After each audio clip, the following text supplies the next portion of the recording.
Кыргызстанда шарттуу жазанын бир түрү катары пробация органы ишке кирген. Ошондой эле пробация органы соттолгон жарандарга жардам берүү жана социалдык көйгөйлөр менен камсыз кылат. Бүгүн Кыргыз Республикасынын Юстиция министрлигинин Ысык Көл жана Нарын облустары аралык башкармалыгынын пробация кардарларына көмөк көрсөтүү жөнүндө буйругунун негизинде иш-чара Каракол шаардык пробация органы тарабынан уюштурулду.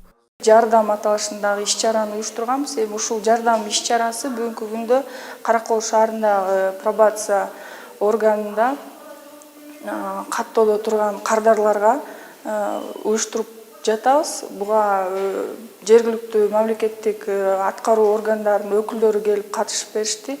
Анан мен ойлойм, ушул кардарлар өзлөрүнө керектүү суроолорго жана өзлөрүнүн талабдарына жооп ала алышты. Соттолгон жарандарды коомго аралашуусуна пробация органы ар кандай шарттарды түзүүдө. Аталган орган тарабынан жыл башынан бери өкмөт жана жеке ишкерлердин көмөгү менен 52.400 сомдук гуманитардык жардамдар көрсөтүлгөн. Бүгүнкү жыйында болсо жөлөк пул маселеси талкууланды. Бүгүнкү жолугушууда белгилүү болду. Эки жаран менен сүйлөшсөк, ушул убакка чейин жубайы каза болуп калган экен. Ушул 3 жаш өспүрүмгө эмгиги чекте социалдык жөлөк пул чектелбептир, камкорчусунан ажыраганы боюнча. Бул боюнча консультация берилип, тиешелүү документтерди кандай топтош керек, кимге кайрылыш керек. Жашаган жери боюнча азыр бул Ак Суу районунда экен, Ак Суу районуна барып кайрылыңыз деп сунуштарды бердик. Андан тышкары жана жөлөк пулдардын чектөө максаты боюнча биздин министрликтин сайтына киргизүү, кандай кирүү, ошонун жолун дагы көргөзүп бердик. Бул электрондук вариантын интернетте кандай кирип, даже ошол эсепти, расчетту чектелген жөлөк пулду өзү эсепте болсо болот, ар бир жаранча.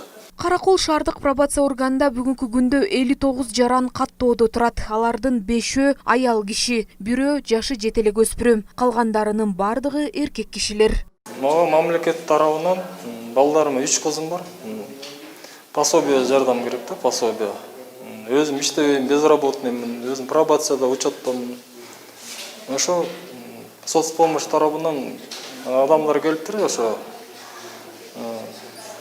суроолорума жоопторду ала алдым. Соцпомощько барсаңар жардам берет деп айтышты да бакта. Эске сала кетсек, Каракол шаары боюнча мындай иш-чаралар аталган орган тарабынан байма-бай өткөрүлүп келет. Жана ошондой эле алар соттолгон жарандарга бекер юридикалык жана социалдык кеңештерди берүү үчүн бир топ жолугушууларды уюштурат. Жазгүл Сатаева, Нурдин Урманбетов, Айнура Орозобекова, Ысык Көл маалымат кызматы үчүн Каракол шаарынан.